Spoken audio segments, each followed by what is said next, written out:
Alright, watermelon couscous salad over organic romaine. So it's got watermelon or mini watermelons, but they're not organic like I thought.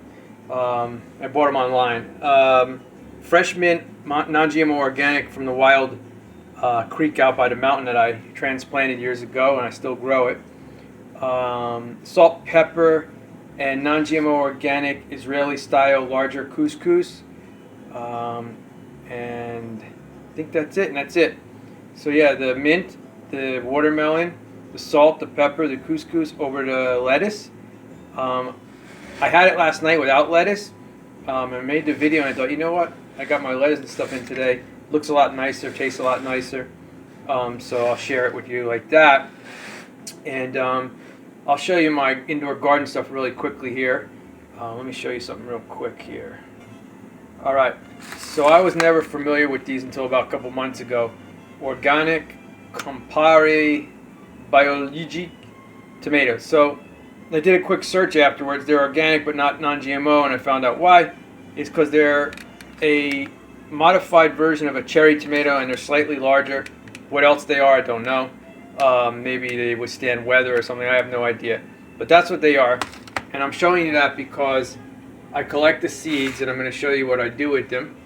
And tonight I'm also going to make a pizza, which you've probably seen before if you watched my video. But I'm using a different cheese because the shaker cheese from thrivemarket.com that I use, and I combine it with agar powder, some salt, olive oil, and pepper, and then I make my own block cheese out of it to melt, which I like better, is out of stock for like a month or more. So I had to buy this a couple times, and it's decent. It actually tastes way better melted than it does right out of here, but it's a number 5 container, and I cannot recycle it. So I don't have any where to put it recycling, so I'm using it for crystal growth that I'm making and to keep my crystals and stuff in there for now. Hopefully the other stuff comes back in stock really quickly, because I don't want to buy that anymore. And on the pizza there's going to be some sage and yellow onion. The onion is from the store, that's organic. The sage is non-GMO organic seed that I grew.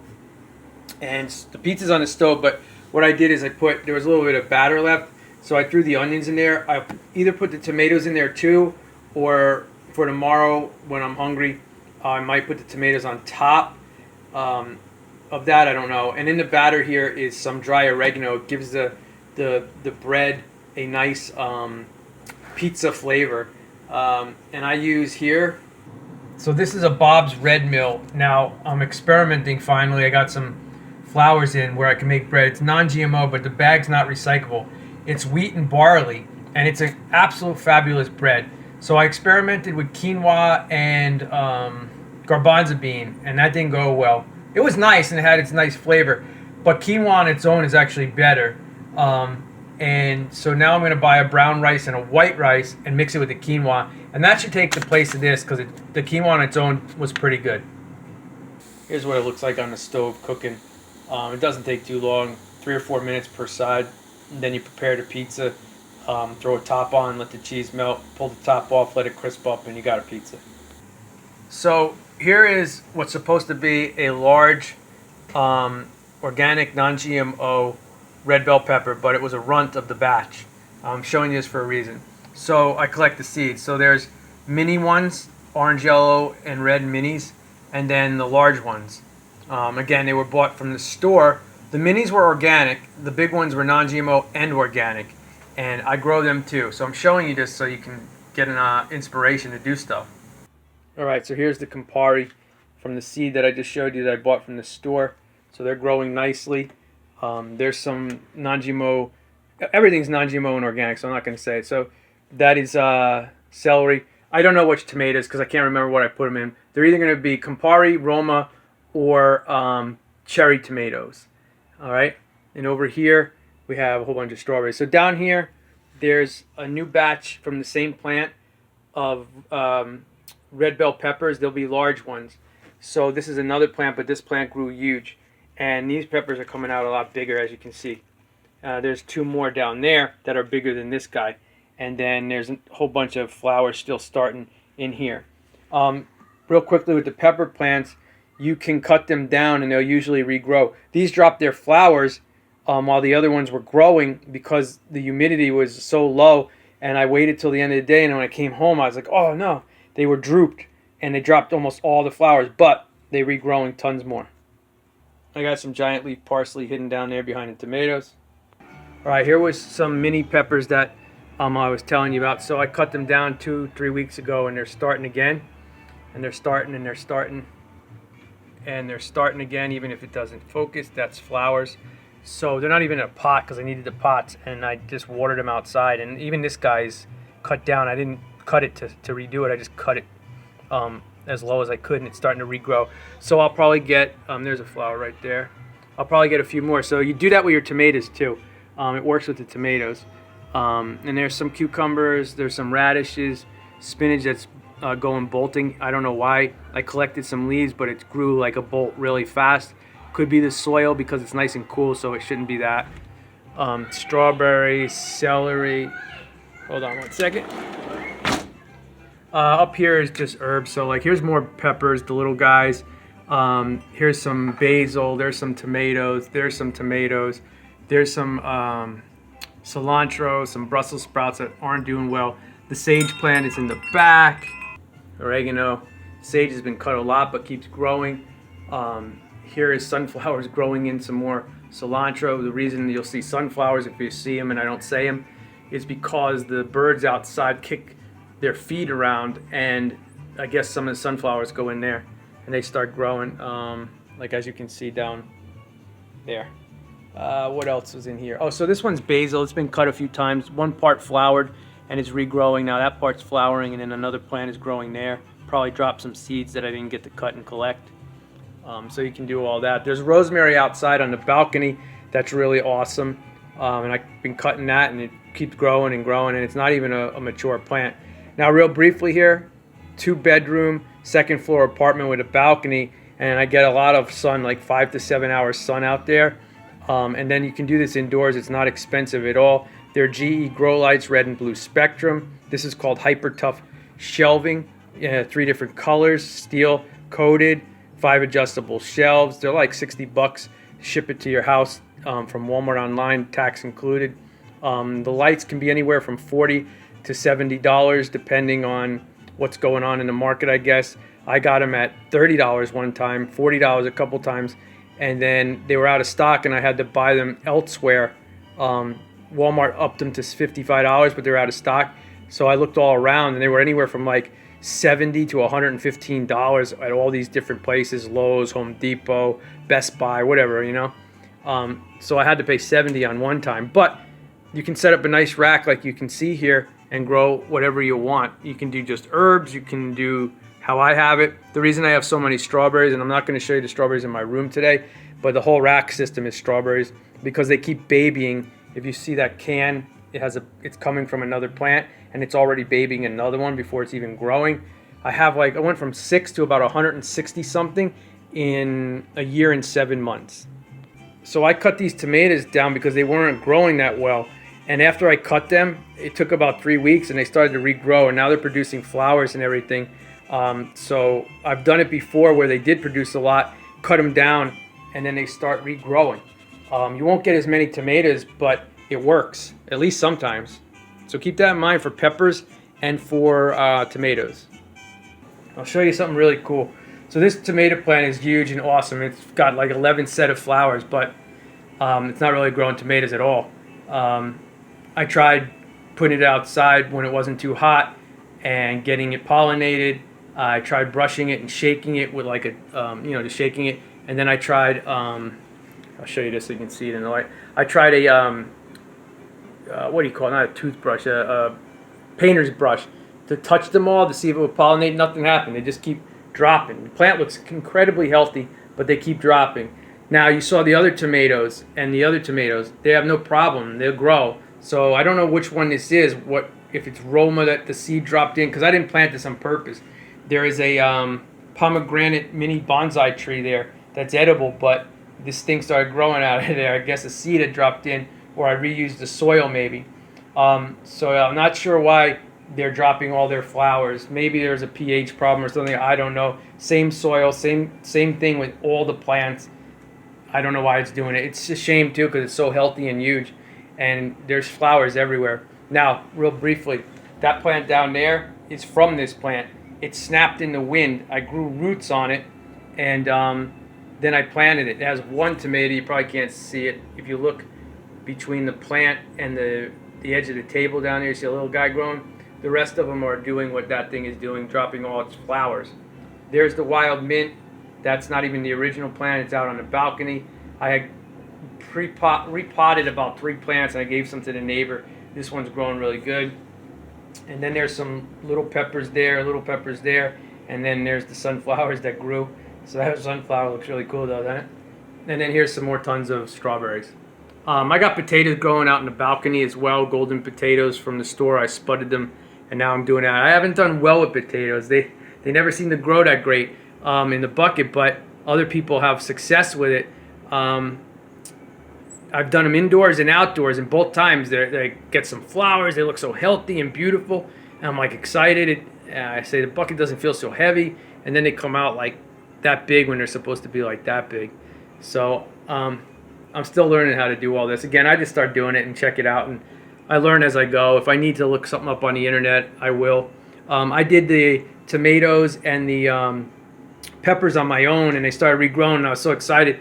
So I checked it out online, and I saw a couple websites that were talking about getting 2 harvests in 1 year and then cutting them, covering them if they were outside, and they would regrow next year. But most people were talking about just cutting them down and not even getting another batch or letting them regrow like I just talked about. So, it really all depends on how conscious or not conscious somebody is. All right, so I told you that I live on a 2nd floor, 2-bedroom apartment, and I have, let's see, 1, 2, 3, 4 of these racks in my house. The one in the bedroom I didn't show you that has tons and tons of strawberries on it. But you can do this, 1-bedroom, 2-bedroom, 3-bedroom apartment. You can do a basement, garage, shed, enclosure, outdoor, screened in enclosure or something like that, or not screened in, but glassed and stuff, or a workshop out in the back. You can do that, and like I said, it's real easy. It may cost you $250, $275 for the lights, 3 lights with 4 racks, and the shelving and the tacks and some pots and seeds and stuff. It's but like I said, you can get the lettuces going, you can get all your herbs. If you got 5 herbs, let's see, I got cilantro, basil, rosemary, sage, and oregano. If you had to buy them weekly or bi-weekly, that's a lot of money. 5 times 3 is $15. $15 to $30 a month on herbs, maybe, in your house. Maybe more, because if you have a family, they'll probably go really fast. So if you spend $30 a month just on herbs, you get your money back fast. And then if you do stuff like the little bell peppers, the pepper plants are simple and easy. Tomatoes can be a problem sometimes and not be that great of a harvest if you're new at it. The peppers are always pretty good. You might get 5-10 peppers in a plant or 2. That's always awesome. Potatoes are pretty easy to do indoors if you get it right. Like I said, mine were small, but they were cool. Lettuces, spinaches, cucumbers I don't do that well. I always get the leaves start to turn. I get tons of beautiful cucumbers, and then the leaves happen. And I've been researching it and trying it, but it falters a lot. So that's a little bit weird, because it seems like they grow better indoors than they grow outdoors in 95-degree weather, what I have around here. But anyway, whatever you want to do, you can do it and save yourself a lot of money. You pick your lettuce, you pick your herbs, the peppers, the tomatoes, whatever, and you make your meal. It's just really awesome. Alright, so I'm going to put a top on this. Let it melt. When you do this, just watch it, because if the cheese melts to the side, there'll be like water in it. It might start splattering. The onion and everything is on there, the sage. So I'll cover that up, and I'll be good to go in 5 minutes or less. Alright, so I eat 1 meal a day, non-GMO organic. I do my best to grow my own food. Buy only what is truly recyclable. Number 1 and 2 plastics. Stay away from 3, 4, 5, 6, and 7s. Glass and cans are alright. What else? So this is a plant protein all replacement meal.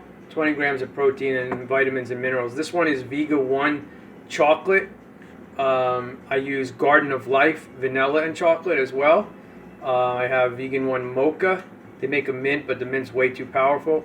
I would recommend the mocha and the chocolate. I would not recommend their vanilla. Their vanillas are so strange tasting. They taste nothing like vanilla.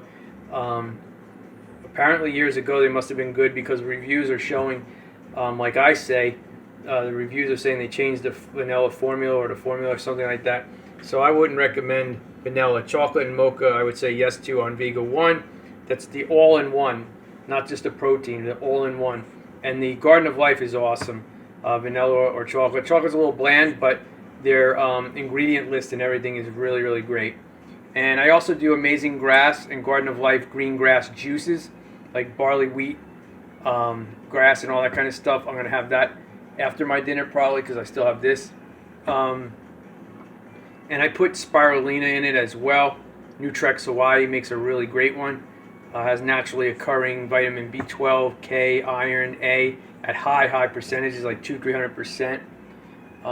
So that's really good. And yeah, eat as raw as you can. And some of the green grass juices are raw, some of them aren't. Some Garden of Life, not the one I have, but they do have a raw version. Vegan 1 doesn't have a raw version of that. So you try to stay as alkaline as you can. Here, some fun on the side. Make sure my hands aren't dirty. So this is aluminum potassium sulfate. My camera is not picking it up well. Growing pyramids. And I'm going to keep growing it as large as I can. And these little guys here will start growing too. Actually, it's almost ready. Got to wait till it cools down. Yeah, you mix it with hot water and it cools down, and then you start to form crystals. Pretty cool, huh? You can do this at home with your kids. When you're done, you spray them with like a polymer or something. Here's a different version that I laid on the ground like that, and it's doing the same, but the pyramids, again, my camera's not the greatest, you can see down here, pyramids. They're small faces, two-dimensional, some three-dimensional, and then like, if you ever heard the term druzy quartz, they're like flat, piled on triangle point heads of what like a quartz would look like, and on the bottom it kind of looks like the larger one hanging. So some cool fun that I'm doing here. Here, some more fun. This is ADP fertilizer crystal. Pretty cool, huh? ADP crystal on this one too, but I did less of the formula and they come out like quartz crystals. You can do this at home with your kids. How beautiful is that, huh? That's colored with some green dye. This one's not able to see that great, but this is copper sulfate, and this is really awesome. It's not in the light, I just don't feel like bringing it over there right now, but you can kind of get the idea. Copper sulfate. Alright, you can do that stuff at home with your kids. Just make sure you're with them when you do it. Check out all the stuff, toxicity, how to do it. So there you go, you can pick it up a little bit more. So that's some grown crystals. Alright, you can melt it more if you want. I like it like this. It does melt fully if you want it to. But like I said, it can't be recycled, the container. You don't get much out of it. You put enough on like this size, maybe maybe an 8-inch pizza, maybe. And you're lucky if you're gonna get, you know, another one out of that. Maybe another 1.5, and that's it. When I make my block cheese, so if you go look on one of my videos of how I made that cheese for my other pizzas, I make 4 molds of it, and I can use like 1 for 1 pizza. So I can get 4 pizzas out of it at least, or quesadillas, or whatever I want. It looks different because it will look like cut squares or rectangles, but it melts really nice, and just, I think it's a lot better tasting as well. But that's it. So that's my meal today. Usually it's just either that or this with the green grass juices and that. Tonight it's going to be this because this was left over from last night, and the sauce is about 3 days old, maybe 4, so I had to use it. So this is a little bit more than I would ever eat, and it's 1 meal a day that I eat. All right? All right, lots of love to you. Bye-bye.